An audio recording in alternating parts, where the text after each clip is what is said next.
Happy Friday, everybody. Hope you're looking forward to the upcoming weekend, and happy Mother's Day to all the mothers out there for this upcoming weekend.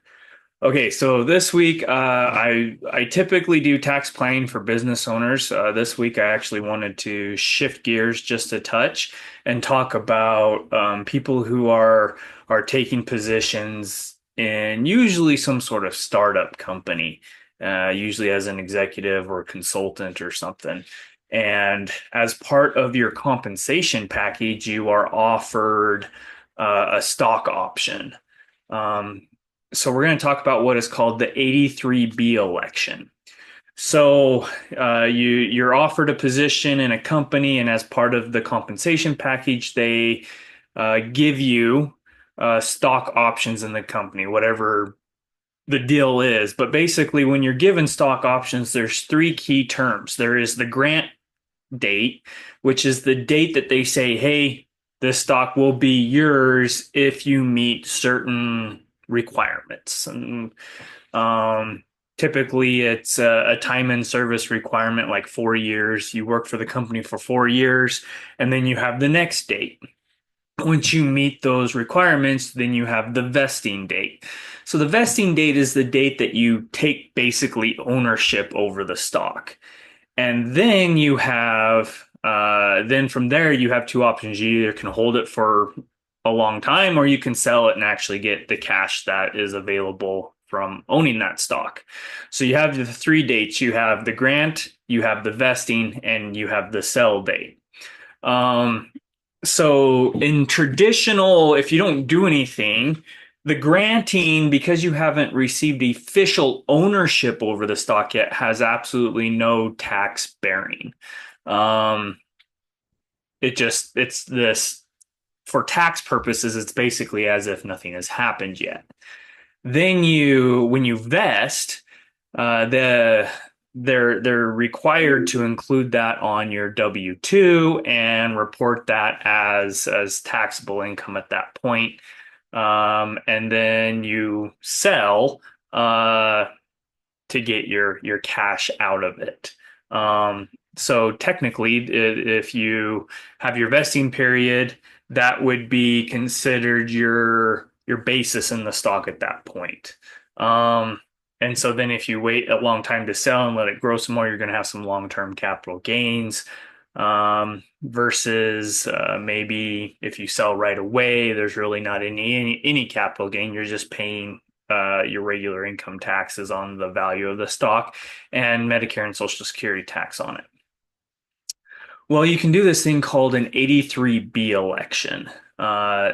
And the reason why this is wonderful is because it actually changes the taxable event date from the granting period to or from the vesting period to the granting period. And that's like, this is very high level basic. So, you file an 83B election. You do that by basically sending a letter to the IRS within 30 days of being granted the stock.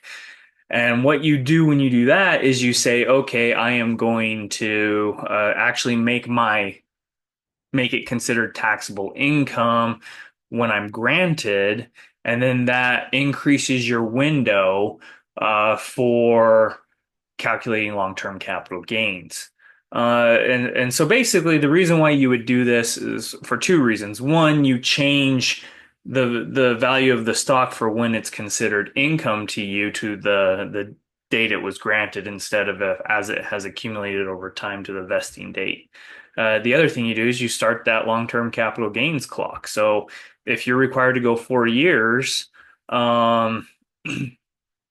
you you have 4 years of long-term capital gains built up so that you pay taxes on that long-term capital gains instead of on the full amount as ordinary income. And then you can sell at the moment it vests. So basically you would plan to make an 83B election if you believe the stock is going to increase in value over the vesting period, 4 years, or whatever the requirements are. You wouldn't want to make, or you would not want to make the 83B election if you believe the value of your stock is going to decrease over time. Uh, So typically in a startup, the goal would be that I'm whatever executive over the management of this company, hoping to be able to increase the value of the company, thus increasing the value of my stock. So I'm going to make an 83B election the moment I'm granted the stock so that I count it as income right away.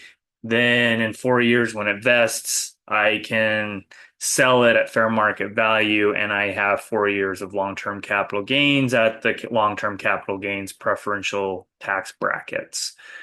If I get offered a stock option in a company that ultimately it's probably already operating at peak performance, and I think there might be market indicators or whatever that the value of the stock could actually decrease over the time that I have it, I'm not going to want to file that 83B election because what's going to happen is it will the date it's granted. I will not have any taxable event, and then it would decrease in value over the time. So then when it vests, I actually make less taxable income, and then I sell it instantly for cash, and I actually end up with a capital loss that will deduct against other future investments, a short-term capital loss.